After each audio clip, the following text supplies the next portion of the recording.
Hi everyone, welcome back to English. I'm Tom. And I'm Sarah. In today's episode, we will teach you 70 essential English sentences you can use in real everyday conversations. At home, at work, at the shop, on the street, you name it. We will go through them in different situations. Greetings, shopping, eating out, emergencies, and more. We will tell you the sense and what it means, and we will give you a real-life situation where you can actually use it. Let's get started. All right, let's start with social openers and everyday greetings. The first one is, small world, isn't it? Small world, isn't it? The meaning is, it's surprising that we ran into each other in such an unexpected place. This is an English expression used when you see someone unexpectedly, especially somewhere far from where you would normally expect to see them. For example, you might say this if you bump into a former colleague at an airport abroad, or meet someone at a cafe who turns out to know your cousin. It often comes with a smile and a sense of shared coincidence. A moment where you both feel like the world just got a little smaller. Small world, isn't it? Here is the next one. What have you been up to lately? What have you been up to lately?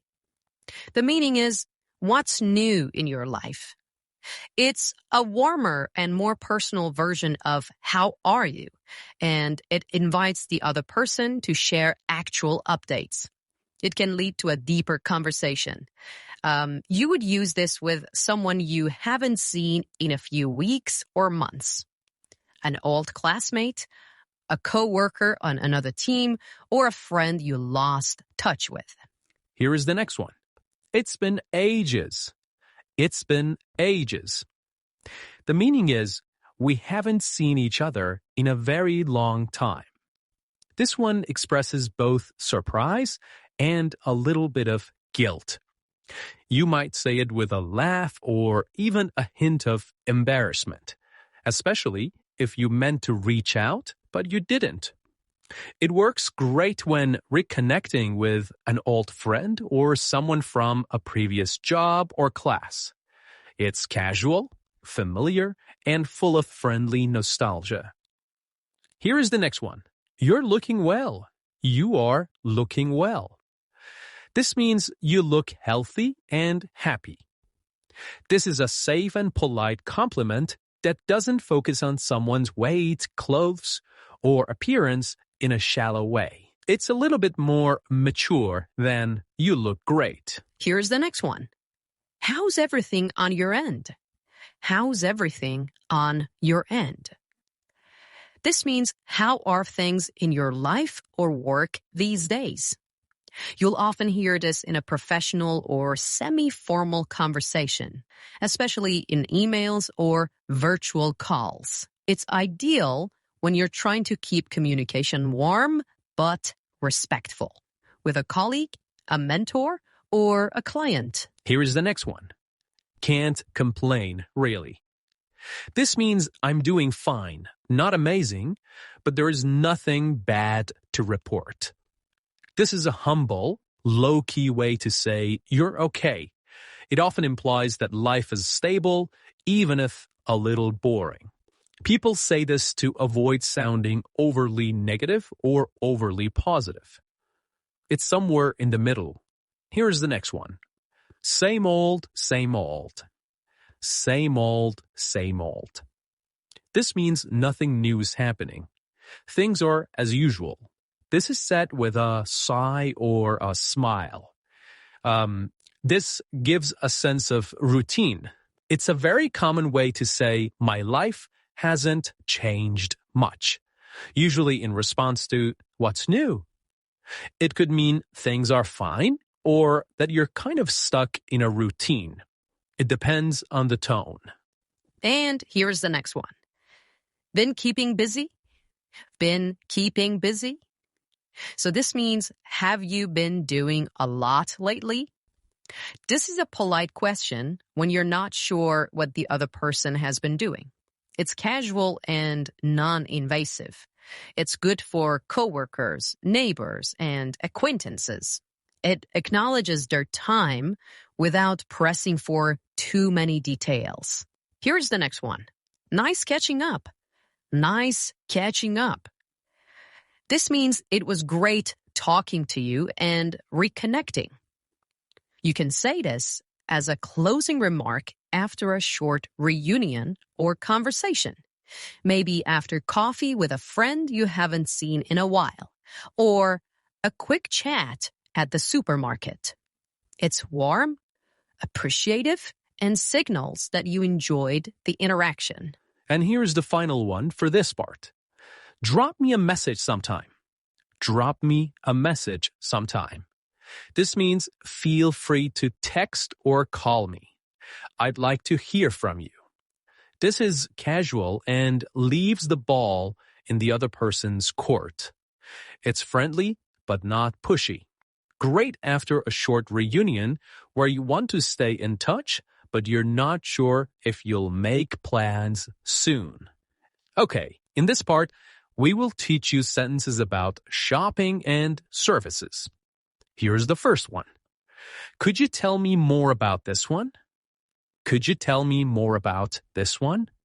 This means, can you give me more details about this item? So this is a polite and curious way to engage a salesperson. Imagine you're in a tech store looking at two different headphones. Instead of just saying, "What is this?" you can say, "Could you tell me more about this one?" It makes you sound thoughtful and open to discussion. Here is the next essential sentence. Is there a warranty included? So this means, does this come with a guarantee in case it breaks? It's essential when buying electronics, home appliances, or anything expensive. You're making sure the seller takes responsibility if something goes wrong. Here's the next one. Do you offer any discounts? Do you offer any discounts? This means, can I get this for a lower price? Can I get this for a lower price? And this is a tactful way to bring up money without sounding cheap. And here's the next one. Can I try this on? Can I try this on? Can I try this on? So this means, may I wear this to see if it fits? Okay? Very useful when shopping for clothes, shoes, or accessories. You would say it before heading to a fitting room. And here's the next one. That's a bit outside my budget. That's a bit outside my budget. This means that's more than I can afford. So this is a softer way to say too expensive. It gives the seller a chance to offer alternatives or a better price. And here's the next one. Let me think about it. This means I'm not ready to decide right now. This phrase buys you time. You're saying no for now without shutting the door. It's a polite way to exit when you feel pressured. And here's the next one. I will come back for it later. So this means I might return to buy this. You may or may not actually return, and that's okay. This phrase lets you walk away without awkwardness. It's great when you're browsing or unsure. Here's the next one. Do you have this in a different color? Do you have this in a different color? So the meaning is this available in other colors? You can use this if you like the item, but not the color or design. It's common in clothing, shoes, or even electronics. Often, shops have more options in stock or online. All right, here's the next one. Can I return this if it doesn't fit? Can I return this if it doesn't fit? So, the meaning is it possible to bring this back if it's not right.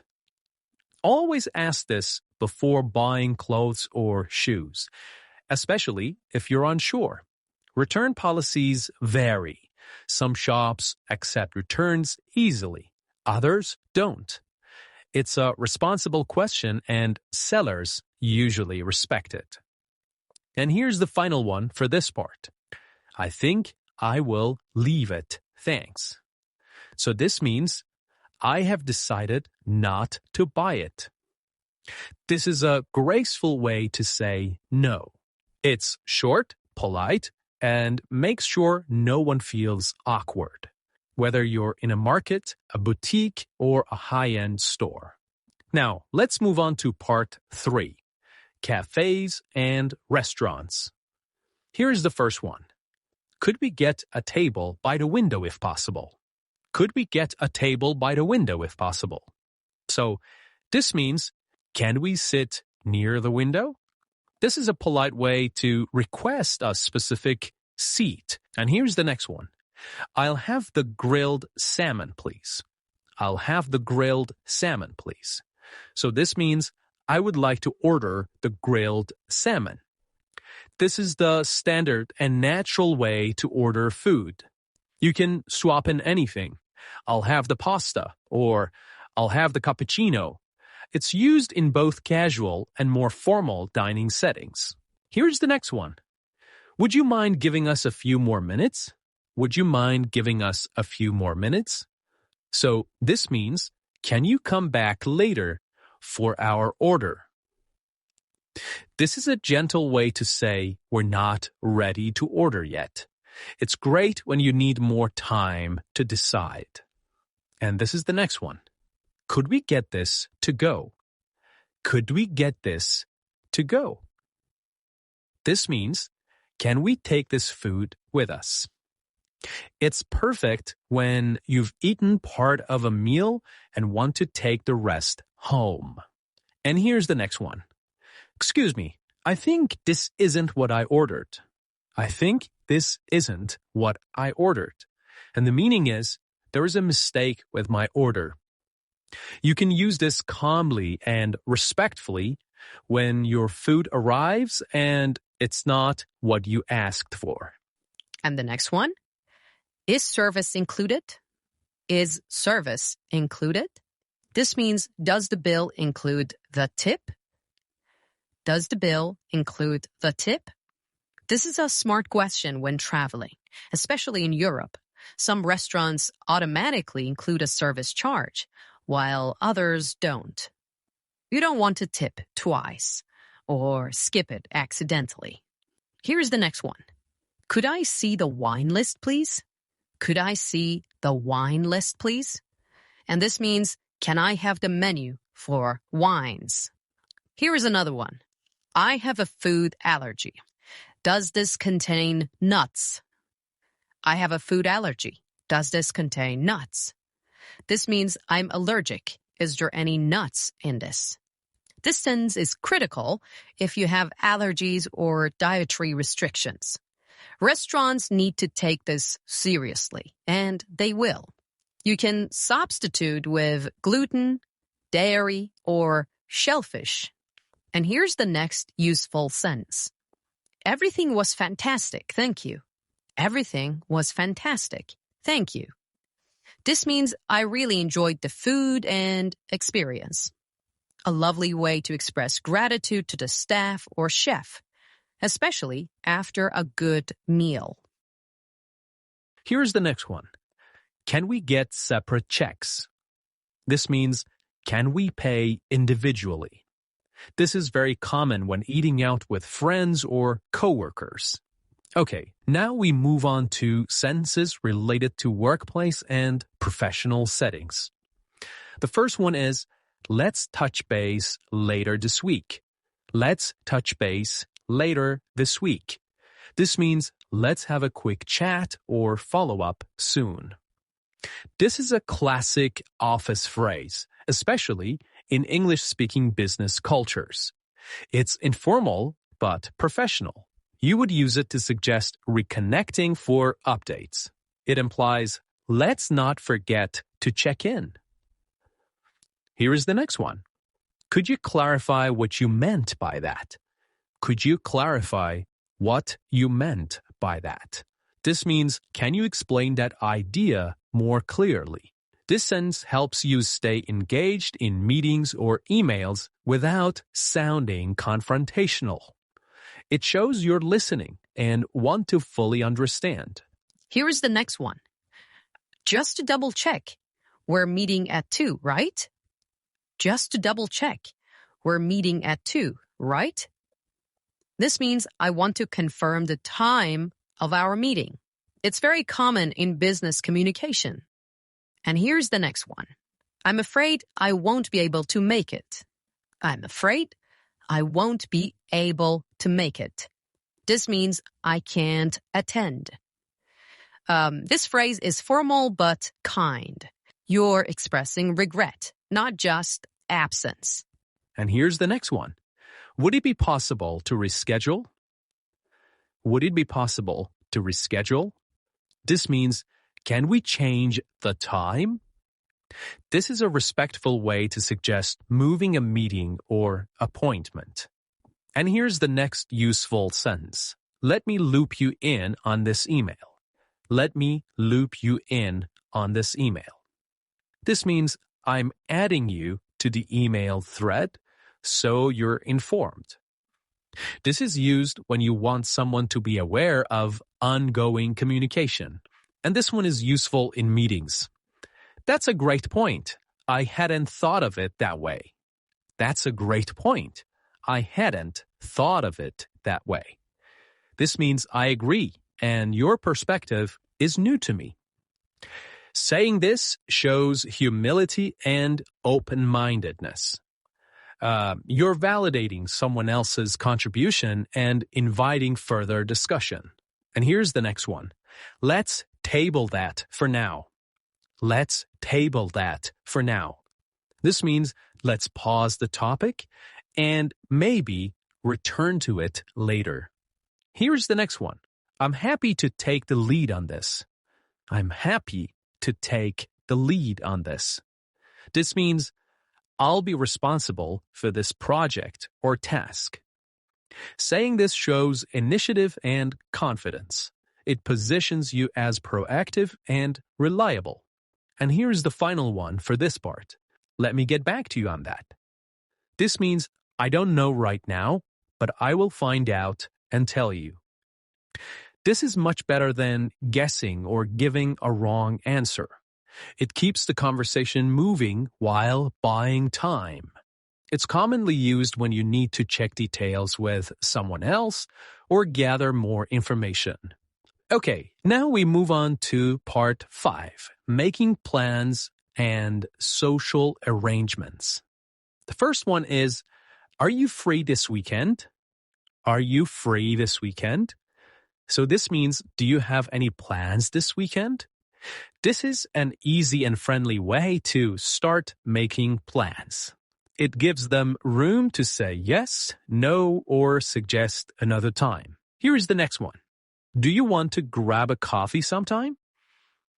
This means, would you like to meet casually for coffee? This is very common in English-speaking cultures. It's casual, low pressure, and friendly. Here is the next one. Let me check my calendar. Let me check my calendar. This means I'll see if I'm available before confirming. You can use this when you're not ready to commit yet. Maybe you're unsure about your schedule or want to avoid overbooking. It's polite and professional. And here's another one. I might have to take a rain check. I might have to take a rain check. This means I will have to cancel, but maybe another time. This is a gentle way to say no. It's often used when you like the idea of the plan, but can't make it work this time. Let's play it by ear. Let's play it by ear. This means let's decide later depending on how things go. Here is the next one. Sounds good to me. Sounds good to me. This means I agree with that plan. This is how you show enthusiasm without overthinking. Here is another one. I'm not really feeling up to it today. I'm not really feeling up to it today. This means I don't have the energy or mood to go out. This is a very honest and respectful way to cancel or decline. It's softer than I'm tired or I can't be bothered. People use this when they need rest, emotionally or physically. Friends will usually understand. Here is the next one. Could we push it back a bit? Could we push it back a bit? This means, can we reschedule it for later? We use this when something unexpected comes up. It's polite and non-demanding. You're not canceling. You're just asking for a later time. And here's another one. Let's pencil it in. Let's pencil it in. This means let's tentatively plan for that. But it's not final. You use it when you want to plan something, but might need to confirm later. Okay, and that brings us to the end of today's real, natural English sentences that will help you sound polite, confident, and connected in all kinds of situations. Practice these, speak often, and stay curious. Catch you next episode.